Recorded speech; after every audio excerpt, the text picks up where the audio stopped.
वंदे मातरम। शिक्षक साथियों और शिक्षा जगत से जुड़े अन्य कर्मचारी साथियों, कार्यालय निदेशक माध्यमिक शिक्षा राजस्थान बीकानेर की तरफ से विद्यालय समय अवधि में मोबाइल फ़ोन के उपयोग के संबंध में विस्तृत दिशा निर्देश जारी किए गए हैं। जैसे कि आपको पता होगा कि कुछ समय पहले यानी 4/5/2024 यानी 4 मई 2024 को एक विस्तृत दिशा निर्देश जारी हुए थे, परिपत्र जारी हुआ था, जिसमें मोबाइल फ़ोन के उपयोग के संबंध में जानकारी दी गई थी। अब इसमें जो भी कुछ चेंज हुआ या इसके संबंध में कुछ स्पष्टीकरण जारी किया गया क्या है, तो सबसे पहले तो बात करेंगे कि यहाँ जो लिखा हुआ है कि उपयुक्त विषय अंतर्गत संदर्भित परिपत्र यानी जो 4 मई 2024 का परिपत्र था, इसके माध्यम से कार्यालय द्वारा जारी पूर्व निर्देश पत्रों के अनुवर्तन में समसामयिक आवश्यकताओं और अपेक्षाओं को समाहित करते हुए शिक्षण संस्थानों में मोबाइल फ़ोन के उपयोग से कक्षा की अध्ययन प्रक्रिया बाधित न हो, उनकी एकाग्रता में अनावश्यक विघ्न न आए, अतः दिशा निर्देशन का दोहरान कर निर्बाध अधिगम निरंतरता को दृष्टिगत की उक्त पालना सुनिश्चित किए जाने बाबत लिखा गया। यानी सीधी सी बात है कि जो पहले निर्देश जारी किए गए थे उसमें कुछ जगह ऐसा आया था कि बिल्कुल ही स्कूल में मोबाइल का प्रयोग नहीं कर सकते, लेकिन अब जो इसमें क्लियर किया गया है तो इसमें लिखा हुआ है कि संदर्भित परिपत्र के माध्यम से जारी दिशा निर्देशों की अन्यथा अर्थ में व्याख्या करने की जानकारी भी प्राप्त हुई है। यानी अधिकांश लोगों ने मान लिया था कि बिल्कुल मोबाइल है, स्कूल में ले जा नहीं सकते, विद्यालय में ले जा नहीं सकते, और जो परिपत्र की मंशा के विपरीत है। अतः उक्त परिपत्र के द्वारा जारी दिशा निर्देशों के संबंध में स्पष्ट किया जाता है, यानी स्पष्टीकरण जारी किया गया है। किन किन पॉइंट्स पे स्पष्टीकरण है? पहला कि परिपत्र के बिंदु संख्या 2 में स्पष्ट उल्लेख है कि विद्यालय में कक्षा अध्यापन के दौरान शिक्षक के मोबाइल की घंटी अचानक बजी घंटी जारी अध्ययन की निरंतरता में व्यवधान उत्पन्न करती है। यानी सीधी सी बात है कि जो भी शिक्षक साथी है वो कक्षा अध्यापन के दौरान मोबाइल है वो कक्षा में नहीं ले जाए, क्योंकि जब अचानक घंटी बजती है तो जो अध्ययन कार्य है वो प्रभावित होता है, उसमें व्यवधान उत्पन्न होता है। अतः इस संबंध में विभाग की मंशा कक्ष शिक्षण या अध्ययन अध्यापन की प्रक्रिया के प्रवाह को बाधित न होकर करवाए जा रहे अध्ययन अध्यापन को निरंतर निर्बाध एवं प्रभावी बनाने की है। तो सीधी सी बात है कि आपको कक्षा में तो मोबाइल को उपयोग नहीं करना है। और इसी परिपत्र में ये भी उल्लेख किया गया है कि डिजिटल शिक्षण के लिए मोबाइल का अध्ययन उपयोग है वो अध्ययन अध्यापन के लिए हो।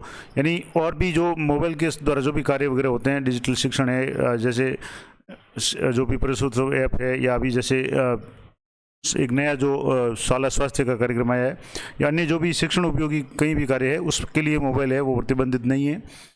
और संदर्भित परिपत्र के माध्यम से विद्यालय में कक्षा शिक्षण प्रक्रिया के दौरान मोबाइल का उपयोग नहीं करने की शिक्षकों से अपेक्षा की गई है, और ये भी अपेक्षा की गई है कि शिक्षक उक्त आदेश की पालना कर अपना सहयोग प्रदान करेंगे। यानी सीधी सी बात है कि मोबाइल का उपयोग है वो कक्ष में नहीं किया जाना है। अन्य जो भी विद्यालय संबंधित कार्य है या अन्य जो भी छात्र हित के कोई कार्य है, जैसे जियो टैगिंग का काम है, उसमें विद्यालय में मोबाइल का उपयोग करना ही पड़ेगा बच्चों को अगर समझाना है तो भी।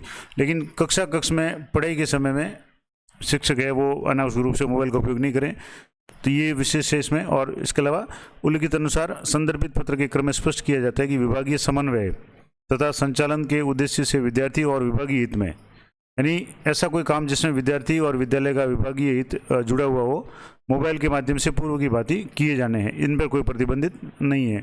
जैसे मान लो कोई भी ऐसा है, जैसे अभी नया जो एक कार्यक्रम शुरू किया गया है शाला स्वास्थ्य कार्यक्रम, जो कि प्रसूत्सव ऐप के माध्यम से होगा, और उसमें जो भी कक्षा अध्यापक वगैरह है वो इसके लिए सर्वे करेंगे, तो वो कार्य भी बिना मोबाइल के संभव नहीं है। तो ऐसी स्थिति में उस पर कोई प्रतिबंध नहीं है। और विद्यालय में मोबाइल के नियंत्रित उपयोग, यानी मोबाइल का उपयोग नियंत्रित हो, अति आवश्यक होने पर हो, और प्रार्थना सभा अथवा अन्य कार्यक्रम की गरिमा बनाए रखने और निर्बाध शिक्षण की मंशा से है। यानी सीधी सी बात है कि मोबाइल का प्रतिबंध तभी है कि जब आपके मोबाइल से प्रार्थना कार्यक्रम या शिक्षण कार्यक्रम बाधित हो रहा हो या उसमें कुछ डिस्टर्बेंस हो रहा हो। बाकी अन्य जो भी विभागीय कार्य है जहाँ मोबाइल की आवश्यकता है उस पर किसी तरह का कोई प्रतिबंध नहीं है।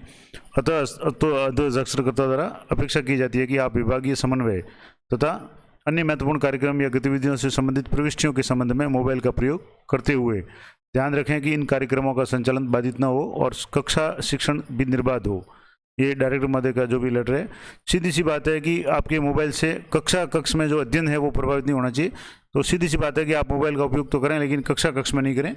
अन्य जो भी गतिविधियां हैं या जहां मोबाइल का उपयोग आवश्यक है वहां मोबाइल उपयोग कर सकते हैं। इसके संबंध में बीच में कुछ न्यूज़ भी आई थी और ये ऑफिशियल है, वो आदेश जारी किया गया डायरेक्टर महोदय की तरफ से। और यहाँ से आप देखेंगे तो राजकाज की रेफरेंस नंबर से ये है, तो ये 13/8/2024 का आदेश है, यानी कल का आदेश है। तो ये महत्वपूर्ण आदेश है कि मोबाइल का उपयोग है नियंत्रित होना चाहिए, लेकिन मोबाइल पूरी तरह से विद्यालय में प्रतिबंधित नहीं है, ये इसमें क्लियर लिखा हुआ है। तो ये थी महत्वपूर्ण जानकारी। इस संबंध में अगर आपकी भी कोई भी शंका हो तो ये पूरा आदेश से मैं आपको टेलीग्राम चैनल पे उपलब्ध करा दूंगा, वहाँ से आप देख सकते हैं। और इस संबंध में अगर आपकी भी कुछ शंका है तो आप जो भी उच्च अधिकारी हैं उनसे संपर्क कर सकते हैं। तो ये थी महत्वपूर्ण जानकारी। इस तरह की अपडेटेड जानकारी के लिए चैनल पर बने रहें। मिलते हैं नेक्स्ट वीडियो में, तब तक जय हिंद, जय भारत।